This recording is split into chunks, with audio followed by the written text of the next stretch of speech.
Hello everyone! In this video, I'm going to break down 10 important film terms that everyone should know. A film set comes with its own complex set of terms and phrases, so picking up a few common terms is a great way to build your understanding of what makes up the world of film. With all that being said, let's take a look at our first film term. Animation. Animation is a versatile form of film that typically uses things like puppets, figures, models, or drawings to give the impression of actual movement. Other types of animation include traditional, CGI, motion graphics, and stop motion.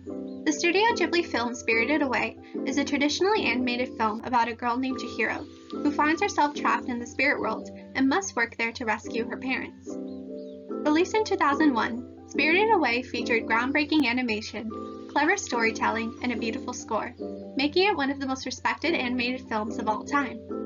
The process of animation for this movie involved multiple layout designs.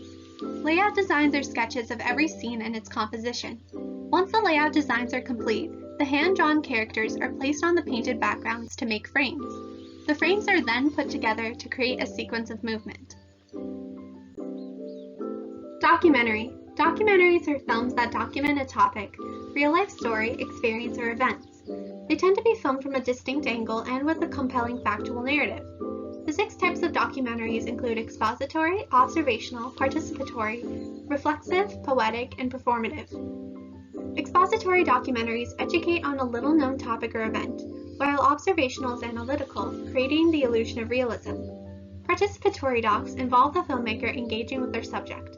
Reflexive prompts the viewer to consider the sincerity of documentaries, and poetic focuses on emotions and mood versus the main argument.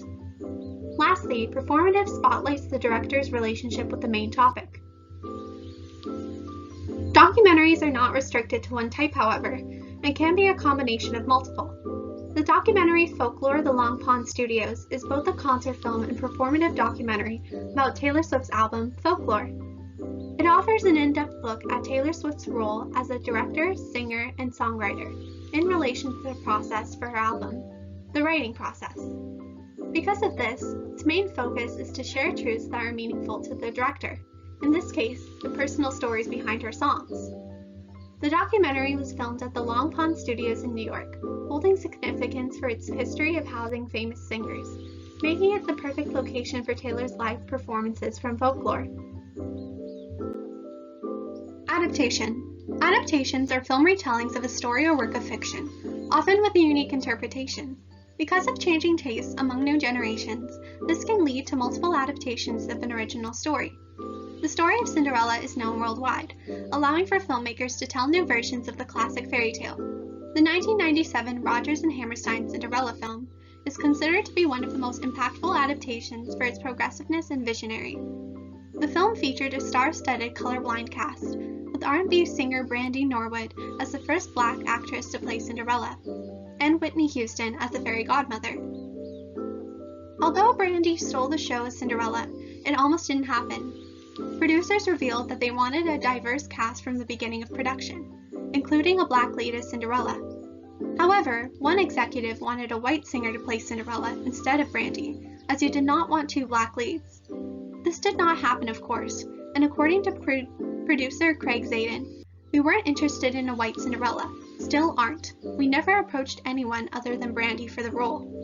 Brandy's iconic performance and musical talent are part of what makes the film such a memorable adaptation to this day. Brandy also got to record songs like Impossible alongside her idol Whitney Houston, who originally chose her for the role. Alternate ending. An alternate ending is a possible film ending that was scrapped for the final product in favor of a more suitable ending. In other words, it's an ending that could have been. If selected, it would have drastically changed the course of the storyline. Take the movie Jurassic Park, about an island theme park of cloned dinosaurs that results in chaos and disaster. The sci-fi film actually had 2 alternate endings, one of them being revealed in 2017. Unlike the ending seen in the film, where the surviving characters safely make it to the helicopter pad and leave the island, the storyboard for the alternate ending suggested a far more dangerous scenario. After escaping the visitor center, Alan Grant, Ellie Sattler, and the kids run for their lives in a T-Rex chase scene. They jump onto the waiting helicopter and the T-Rex tries a final time to prevent their escape by grabbing hold of the helicopter, only to pull off the metal runner instead. The helicopter finally manages to get away, with all the passengers on board. Although this would have been a cool ending to see on screen, it was discarded due to it being too complex to film at the time. There is a part in the storyboard of the T-Rex chase that bears an uncanny similarity to early concept art created for the film. The concept art shows Grant and the kids in a lush green environment, pursued by a giant T-Rex, which is mirrored in a storyboard sketch. While alternate endings often have great potential, they are often sacrificed for something more practical. CGI, also known as CG or 3D animation, CGI stands for computer-generated imagery that is used to create animation digitally. This form of animation relies on computer graphics to create the stunning animation we see in CGI animated films. Besides film, CGI is also found in video games, commercials, or simulations. Disney's Tangled is a popular CGI animated film inspired by the fairy tale Rapunzel, about a princess with unusually long hair who was trapped in a tower. Similar to traditional animation, CGI undergoes multiple designs before making it into digital format. Glenn Keane, one of the top animators for the film, kept multiple character designs for Rapunzel, the main protagonist. These character designs took note of anatomy and how her face would show emotions. Glenn Keane's daughter, Claire Keane, also did multiple sketches of Rapunzel in different hairstyles, exploring how the hair would move in the film.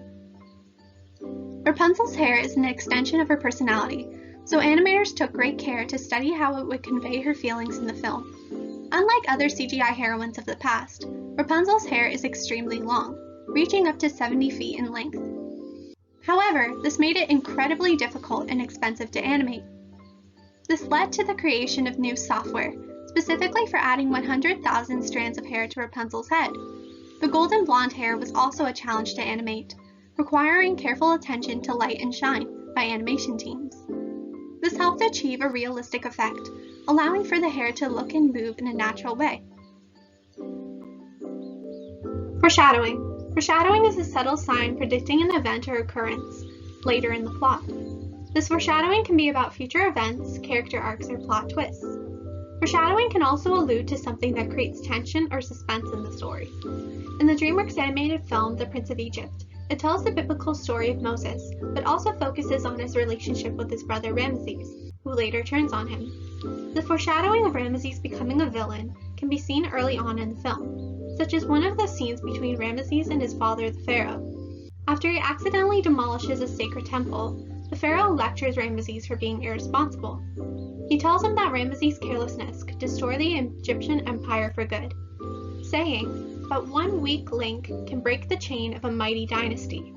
These words greatly impact Ramesses, as he chooses to ignore Moses' request to free the Israelites from slavery. Ironically, this refusal to be the weak link is what results in a huge loss for Egypt, as God sends the 10 plagues to punish him. Ramesses is so blinded by arrogance that he fails to see the potential consequences of his actions, foreshadowing his downfall. Subplot. A subplot is a subsection of the main film plot. It allows for the movie to explore interesting themes that are secondary to the main storyline and its subject matter. In the movie The Princess Bride, the main plot concerns with the love story between Buttercup and Wesley. After hearing news of Wesley's death, Buttercup is devastated and promises never to marry another. When she becomes engaged to a prince 5 years later, Buttercup does not love him, but agrees to marry him anyway. When she discovers Wesley to be alive, Buttercup must make the choice between duty and true love. These overarching themes of the main plot make it a compelling premise, but subplots add layers to the film's story, branching out into different territory. The film's subplot deals with death and loss, as Inigo Montoya, a talented fencer, seeks revenge for his father's death by killing the man who took his life. His famous quote, "I am Inigo Montoya, you killed my father, prepare to die," stems from Inigo's inner struggle to accept the loss of his father. While most people can empathize with Buttercup's situation, we have all experienced loss and grief in one way or another, making Inigo a far more relatable character. The subplot expands on what would be a simple story of romance and adventure, increasing the stakes. The scene where Montoya defeats his father's killer was a scene inspired by real life, when the actor Mandy Patinkin lost his father to cancer, channeling his grief into the character. Narrative film. Narrative films are movies about a fictional story that follow a sequence of events, which help the story move forward along with its characters. Its simple structure and the characters' experiences are all connected in some way to the plot. The Wizard of Oz is a narrative film because it has a clear structure that supports the main plot. It follows a classic narrative with a three-part structure, an opening with the setting and characters, a conflict that threatens the characters, and a resolution of that conflict. It begins with Dorothy, the protagonist, in Kansas with her family. The conflict happens when a twister carries her away in her farmhouse, transporting her to the magical land of Oz. Her need to return home drives the rest of the narrative, as each of the characters she meets impact the linear course of the story, for better or worse. She quickly befriends the Scarecrow, Tin Man, and Cowardly Lion, who help her on her journey to find the Wizard of Oz, who lives in the Emerald City. Dorothy's friends all want the wizard to give them important qualities like courage and intelligence, but eventually discover that they had these things all along. The conflict resolves itself when Dorothy realizes her ruby slippers can take her home, and finds herself in Kansas once again. Visual effects. Known as VFX or visual effects for short, it is a method of creating imagery that is not filmed in a real-life location or environment. It combines CGI and VFX software for realistic and believable environments. Not to be confused with special effects, visual effects are added after filming and post-production, while special effects are filmed in real time. Three common types of visual effects are CGI, compositing, and motion capture. CGI is used for 3D modeling in order to create imaginary things like dragons, or to make an actor appear younger than they actually are. Compositing is when visual effects artists combine elements from separate places to make them appear like one location, such as map paintings used as movie backgrounds. Lastly, motion capture is capturing an actor's movements and facial expressions to transfer onto a CGI character model. For the movie Titanic, the famous I'm Flying scene between Jack and Rose was shot using all three of these methods. The view of the couple standing on the bow of the ship were actually tiny CGI figures that give the impression of the ship's enormous size. Compositing was used to combine elements like a painted background of the sunset, a shot of the sky in Mexico, and a green screen added sky. These shots all contributed to the overall atmosphere of the scene. For the people seen in the background, visual effects artists used motion capture to transfer their movements onto CGI models. This method used in the film forever changed the face of visual effects. For the scene of the Titanic sinking, a miniature scale model of the ship was used along with CGI and a reconstruction of the actual ship that also served as the main set in the movie. Here is a video on the use of motion capture for the 1997 movie Titanic. Storyboard.